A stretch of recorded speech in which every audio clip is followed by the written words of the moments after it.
What's up, guys? Wanted to come to you and talk to you about the new, the great Man of Steel.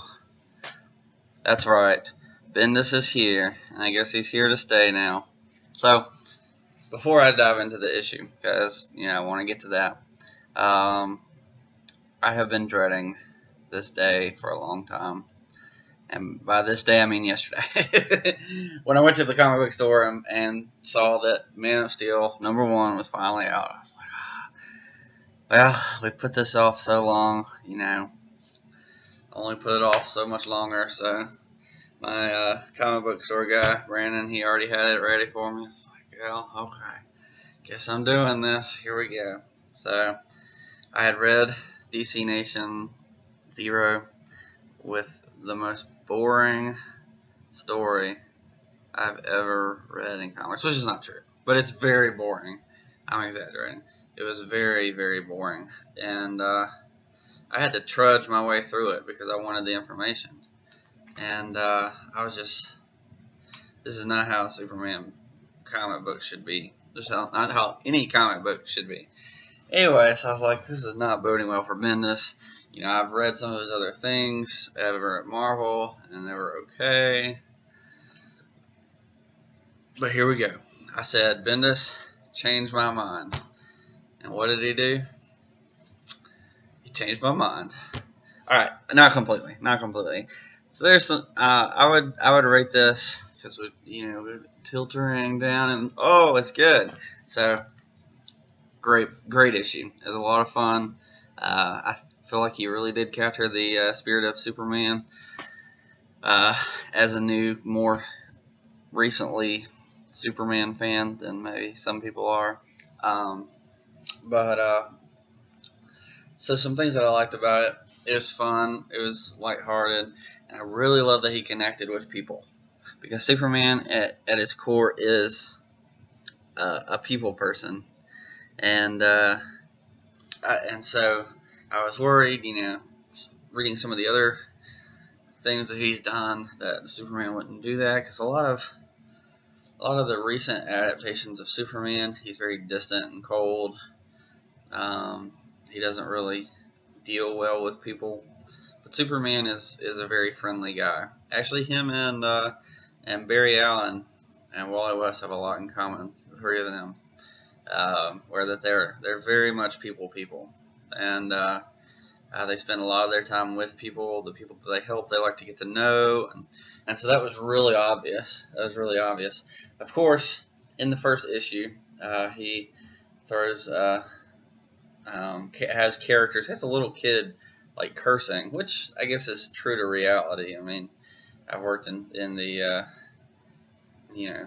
worked with kids long enough to know that kids tend to do that. Sadly enough, they pick it up from their parents, but or other influencers. but I thought that was a little unnecessary. Although I thought it funny that Superman corrected the little girl that he was saving, and so that was a little fun. That was pretty funny. It's kind of like Captain America and Avengers 2, language, which I quote all the time. So, anyways, yeah, it was a lot of fun. It was lighthearted. I really visually. You really get the sense that something's going on with him and Lois and Jonathan, and the three of them. Something's happened, and we see that at the very end. It's very suspenseful. Leaves me waiting for the next issue. So I'm excited about that. Something's going down. I'm ready to see what it is. I hope. Please tell me that Lois is not dead or off, because I need more Clark and Lois interaction. I want them to be together. It's been too long since they've undone that. We finally got them back. Do not break them apart again. But it was good. He was missing his family. You could tell that through the entire issue. That was really touching. That was really good. I was like, and you really felt like this was how a regular person would react. Like everything that he does, everything he sees and looks at, he is reminding him of what he's lost. And so that was good. That was really good. So great job there, Bendis. So I don't know. What I didn't like. I'd rank this an 8 out of 10. I don't really rank comics, and I'm not really gonna start. But what I did like, or I didn't care for was, I mean, obviously, Bendis comes from Marvel, and a lot of those guys were SJWs, and some of them are, and whatever. As if they write good stories, I don't care, and and some of the things that Superman says, I don't feel like they're true to his character. They're more true to Bendis. Like just assuming that something is systemic. And I'm just like, it's like a fire is going on, and I'm just like, what about a string of fires leads you to like it's like, oh, well, that must be systemic corruption or something. You have no evidence for that claim. Why are you even making that claim? Superman, I don't know. It was weird, But, maybe it was faulty corporation, whatever. That happens. People do shady things. I don't know if you could use the word systemic for that. But, because that would imply the entire system and not like one company doing terrible things. But anyways, they brought this new lady in. She was fun. I liked her moment with Superman. That was fun. But I'm like, please do not get in a relationship with this girl, because you are married to Lois. You need to be with Lois Lane. Superman would not be with anybody if Lois Lane is alive. And she better be alive, because if you killed her right after Tomasi left, and Gleason left, I'm going to be upset. But I actually saw that Gleason's actually doing the artwork for the Superman title. So we have Man of Steel, and then after that comes out, we're going to have Action Comics. So I said Superman.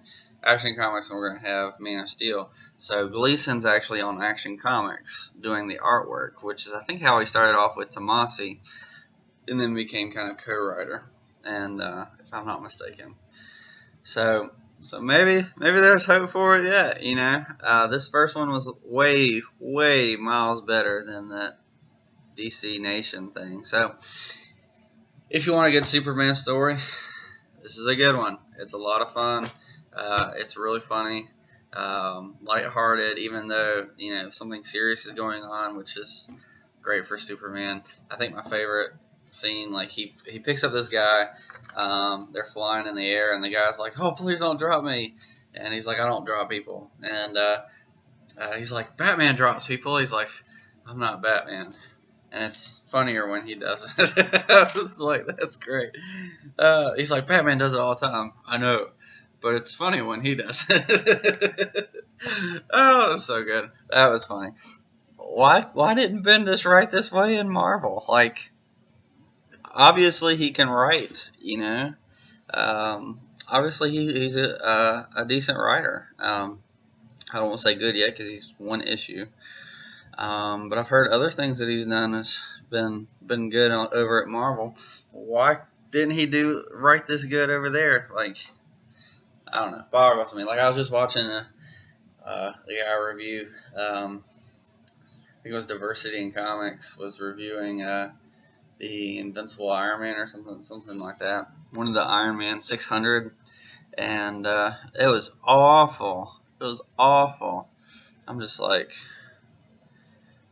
what is going on over there? What is going on? Maybe it's just Marvel, and it's just the lack of freedom that you have over there, and maybe DC's just like, hey, you have the freedom to write whatever you want to, good or bad, Your career depends on it, but you have freedom, which is what we need. We need authors with, freedom to do a lot of stuff. I mean, we need within reason, but they need a little bit of freedom to write things that aren't politically correct or, write good stories that aren't meeting agendas, like social agendas. I don't care about social agendas. I just want good stories. Like, anyways, so I give it a thumbs up.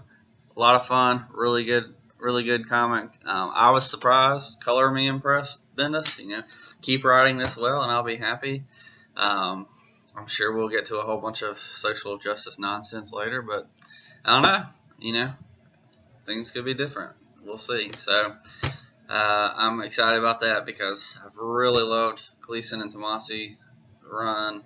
I really love that whole Superman Rebirth run, and it is amazing. This isn't as good as that, but it is really good. So go to your comic book store, get Man of Steel #1. I think it's one of 6. So there's oh, they actually didn't.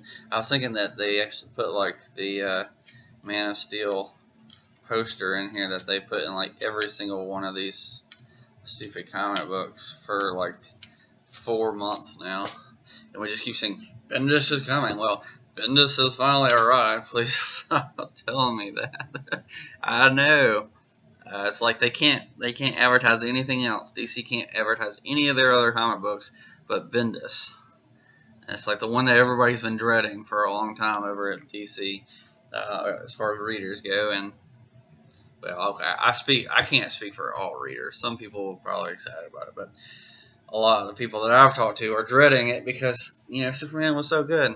But anyways, so there was a couple of new books that he's coming out with, and they kind of look lame. I'll talk about them when I do my preview book video, either today or tomorrow. And I'm going to be out of town next week, out of the country. So I'm going to try to post some videos. We'll see what happens. If I have good internet, which the internet is very lacking. But there was some good internet, so it's possible. It's possible, but I can't make any promises. So I'm going to try to post videos, but we'll see what happens. So anyways, go get Man of Steel. It's really good. Issue 1, a lot of fun. Does a really good job. Really gets the character, I feel like, which is my biggest concern. And so he does really well. So good job, Bendis. Keep it up. I'm still a little nervous about what's coming, but so far so good. So anyways, let me know what you think. Did you buy it? Did you like it? Did you love it? Did you hate it? Let me know. I'm curious to know. So leave me a comment, and I'll catch you next time. Peace.